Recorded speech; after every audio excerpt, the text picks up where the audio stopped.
नमस्कार, KP news 24/7 में आपका स्वागत है। मैं अश्विनी आपके साथ। आइए एक नजर डालते हैं अब तक के मुख्य समाचारों पर। पशु एम्बुलेंस खरीद में अव्यवहार, रवि स्वामी का आरोप। भ्रष्टाचार की वजह से बढ़ रहा सरकारी कर्ज, सिद्धरामैया का तर्क। प्रधानमंत्री द्वारा उद्घाटन से पहले भारतीय वायुसेना का विमान ग्रीनफील्ड शिवमोगा हवाई अड्डे पर उतरा। NLSIU में डोमिसाइल कोटा, कानून मंत्री का कहना है कि सरकार कठोर कदम उठाने के लिए तैयार है। सीएम शिंदे के बेटे ने मेरी सुपारी दी है, संजय रावत के आरोपों पर फडणवीस का बड़ा बयान।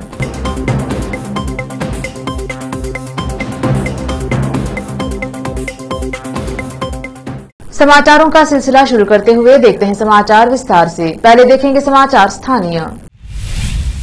बीदर शहर में भाजपा नेता और औराद से भाजपा के टिकट आकांक्षी रविंद्र स्वामी उर्फ रवि स्वामी आज पत्रकारों से बात करते हुए पशु एम्बुलेंस में हुए अव्यवहार के बारे में बताया और राज्य पशुपालन मंत्री एवं औराद के विधायक प्रभु चौहान पर आरोप लगाए। इस अवसर पर उनके वकील आदि उपस्थित रहे। कैमरामैन कृष्णा का कवरेज।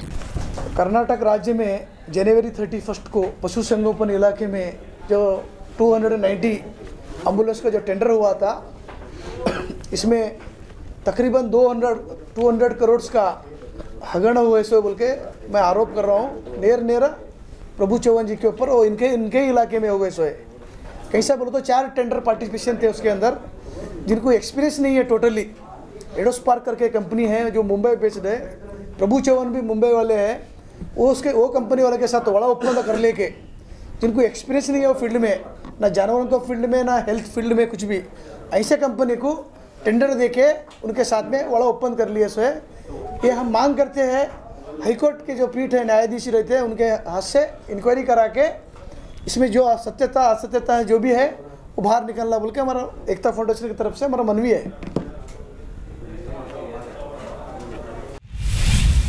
राज्य सरकार को इस बजट में देश के किसान, गरीब और मेहनतकश लोगों को ज्यादा प्राथमिकता देने की जरूरत है। पूर्व मंत्री जेडीएस विधायक दल के उपनेता बीदर दक्षिण विधानसभा क्षेत्र के विधायक बंडप्पा खाशमपुर ने कहा कि शिक्षा और स्वास्थ्य क्षेत्र को और कोई फंड नहीं दिया गया है। विधानसभा में आयोजित बजट सत्र के 9वें दिन में भाग लेते हुए उन्होंने कहा कि यह चुनावी बजट है। उन्होंने कहा कि उनके द्वारा घोषित परियोजनाओं को लागू करना मुश्किल है। इस सरकार ने पिछले बजट में ही कृषि समृद्धि सहकार बैंक की बात कही थी, यह अभी तक लागू नहीं हुआ है। उन्होंने कहा कि जिले में गौशाला हटा देंगे। बीदर जिले में अभी गौशाला शुरू नहीं हुई है। हमारी सरकार के दौर में किसानों के कर्ज माफ किए गए थे। हमने ब्याज मुक्त ऋण दिया है। जितना कर्ज हमने माफ किया उतना कर्ज उन्होंने किसानों को नहीं दिया। आपके कार्यकाल के दौरान किसानों के कल्याण के लिए साहसिक रुख लागू किया जा सका। विशेष संवाददाता की रिपोर्ट। लेते हैं छोटा सा ब्रेक, जल्द लौटेंगे ब्रेक के बाद। हिंदुस्तान के हर कोने में हम हैं मौजूद। 24 घंटे हालात पर गहरी नजर, खबरों से जुड़े चुपते सवालात और आपको दिखाता है धार्मिक, सामाजिक, राजनीतिक, लोकल और इंटरनेशनल न्यूज की सबसे बेहतर कवरेज, जो आपको रखती है हर पल बाखबर। देश और दुनिया भर की खबर के लिए देखते रहें केपी न्यूज 24/7।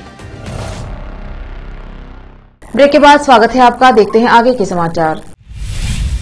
विपक्ष के नेता सिद्धरामैया ने तर्क दिया कि कर्नाटक के बढ़ते कर्ज के स्तर के पीछे भ्रष्टाचार एक प्रमुख कारण है। मुख्यमंत्री बसवराज बोम्मई द्वारा पेश 2023-24 के बजट पर बहस के दौरान सिद्धरामैया ने विधानसभा में यह बात कही कि आगामी वित्तीय वर्ष के लिए सरकार को 77,750 करोड़ रुपए उधार लेने की उम्मीद है। सिद्धरामैया ने भाजपा सरकार पर सार्वजनिक कार्यों में 40% कटौती करने का आरोप लगाते हुए कहा कि कर्ज बढ़ रहे हैं क्योंकि भ्रष्टाचार अधिक है। यह मानते हुए कि एक परियोजना की लागत 100 रुपए है, ठेकेदार के लिए 40% कटौती, 18% जीएसटी और 20% लाभ मार्जिन है। काम करने के लिए केवल 22% बचा जाता है। क्या गुणवत्ता हो सकती है, इसीलिए स्वाभाविक रूप से परियोजना लागत में संशोधन होता है। सिद्धरामैया ने बढ़ते कर्ज के लिए केंद्रीय करों में कर्नाटक की हिस्सेदारी में कमी को भी जिम्मेदार ठहराया। 2017-18 में कर्नाटक का हिस्सा 31,752 करोड़ रुपए था। यह 2018 और 19 में 35,844 करोड़ रुपए और 2019-20 में 49,806 करोड़ रुपए था।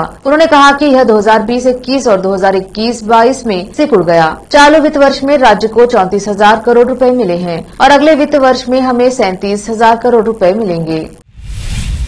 अधिकारियों ने कहा कि भारतीय वायुसेना के विमान की एक परीक्षण उड़ान मंगलवार को कर्नाटक के नवनिर्मित शिवमोगा हवाई अड्डे पर सुरक्षित रूप से उतरी। शिवमोगा जिले के सोगने में ग्रीनफील्ड घरेलू हवाई अड्डे का निर्माण केंद्र की उड़ान योजना के तहत किया गया है, जिसका उद्देश्य हवाई यात्रा को सभी के लिए किफायती बनाना है। हवाई अड्डे पर विमान के उतरने की वीडियो क्लिप के साथ अपने ट्विटर हैंडल पर जानकारी साझा करते हुए शिवमोगा सांसद BY राघवेंद्र ने कहा, पहली परीक्षण उड़ान #शिवमोगा पर उतरी। माननीय PM श्री @नरेंद्र मोदी जी 27 फरवरी को #शिवमोगा एयरपोर्ट का उद्घाटन करेंगे। इस नवनिर्मित हवाई अड्डे पर उतरकर आइए, हम सब इस ऐतिहासिक क्षण का हिस्सा बने।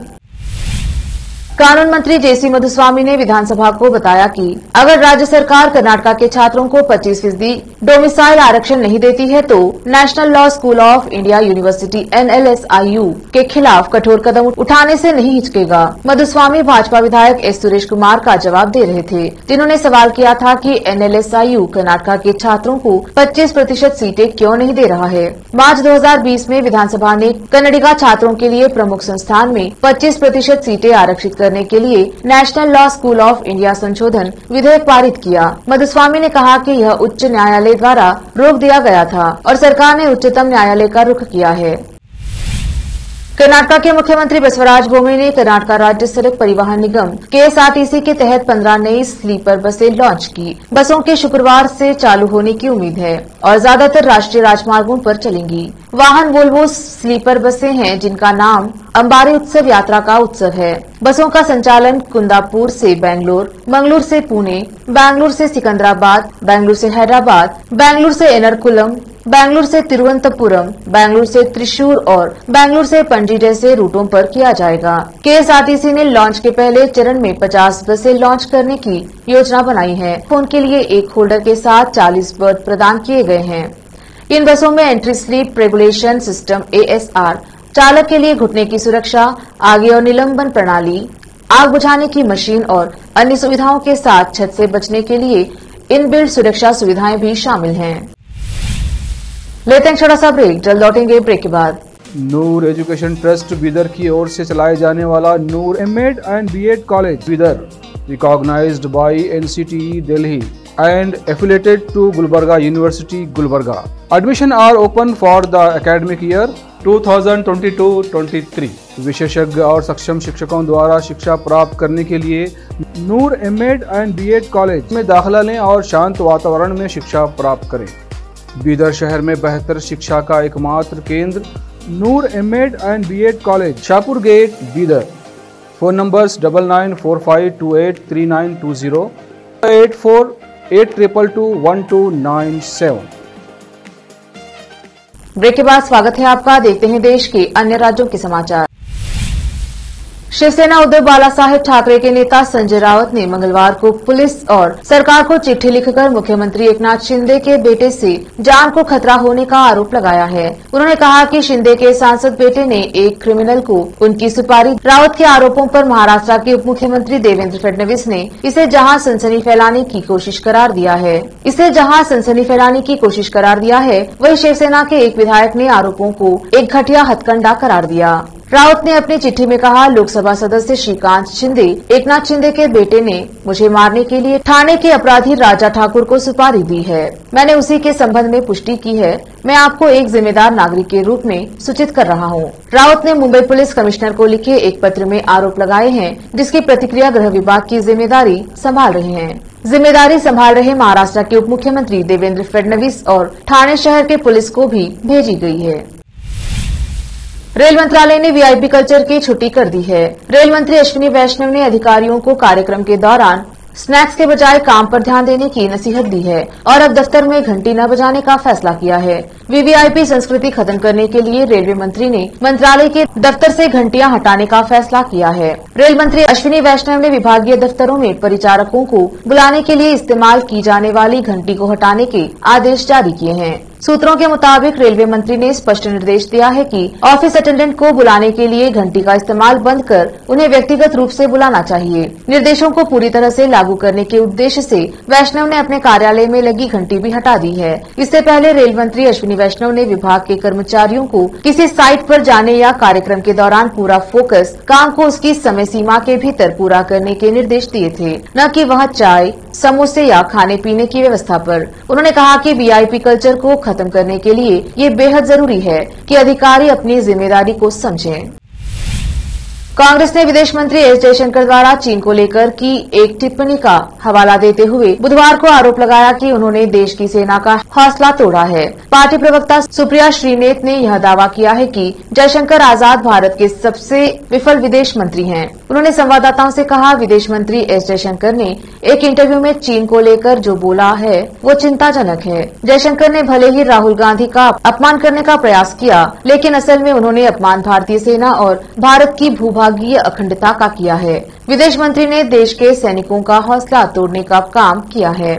सुप्रिया ने दावा किया कि गलवान में हमारे 20 जवानों की शहादत हुई है, लेकिन हमारे देश के विदेश मंत्री कह रहे हैं कि हम छोटी अर्थव्यवस्था है, इसीलिए चीन जैसी बड़ी अर्थव्यवस्था पर हमला नहीं कर सकते। उन्होंने आरोप लगाया कि विदेश मंत्री ने देश के उन सैनिकों का हौसला तोड़ने का काम किया है जो हर मौसम और परिस्थिति में खड़े रहकर देश की भूभागीय अखंडता की रक्षा करते हैं। यह चीन पर किसी मंत्री का सबसे विवादित बयान है। शिवसेना की राष्ट्रीय कार्यकारिणी की बैठक खत्म हो गई है।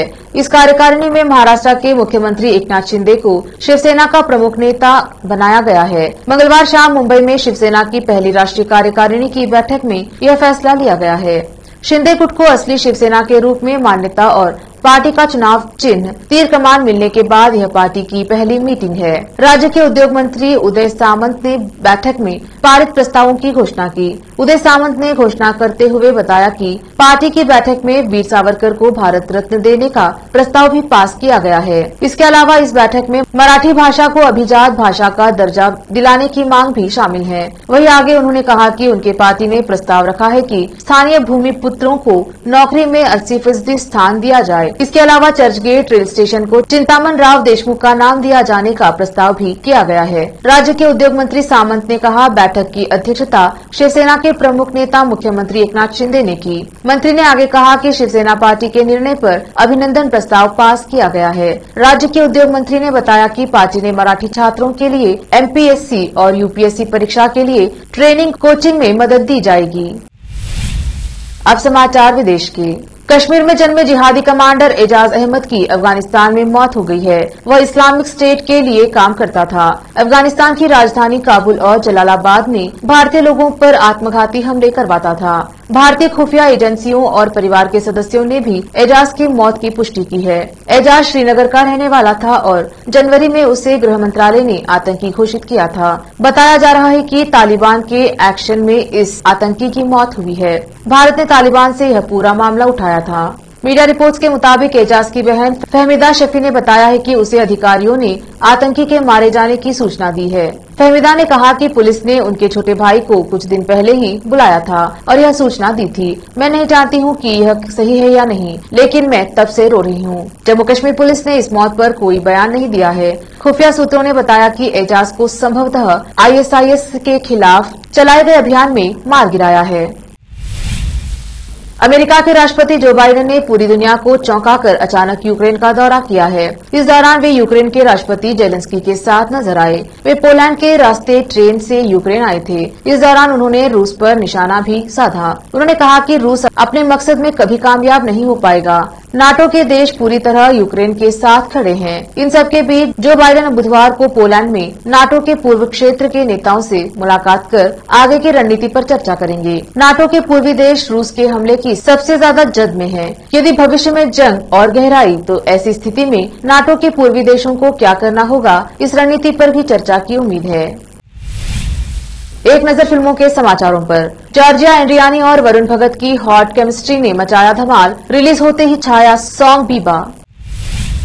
अब समाचार खेल जगत की। ICC rankings. रविंद्र जडेजा ने रचा नया कीर्तिमान, अपना ही रिकॉर्ड किया चकनाचूर। आखिर में समाचार बाजार की। महंगाई डायन की चिंता में भरभराया शेयर बाजार। चौतरफा बिकवाली से सेंसेक्स 927 अंक लुढ़का। फिर से एक नजर आज की सुर्खियों पर। पशु एम्बुलेंस खरीद में अव्यवहार रवि स्वामी का आरोप। भ्रष्टाचार की वजह से बढ़ रहा सरकारी कर्ज, सिद्धरामैया का तर्क। प्रधानमंत्री द्वारा उद्घाटन से पहले भारतीय वायुसेना का विमान ग्रीनफील्ड शिवमोगा हवाई अड्डे पर उतरा। NLSIU में डोमिसाइल कोटा, कानून मंत्री का कहना है कि सरकार कठोर कदम उठाने के लिए तैयार है। सीएम शिंदे के बेटे ने मेरी सुपारी दी है, संजय रावत के आरोपों पर फडणवीस का बड़ा बयान।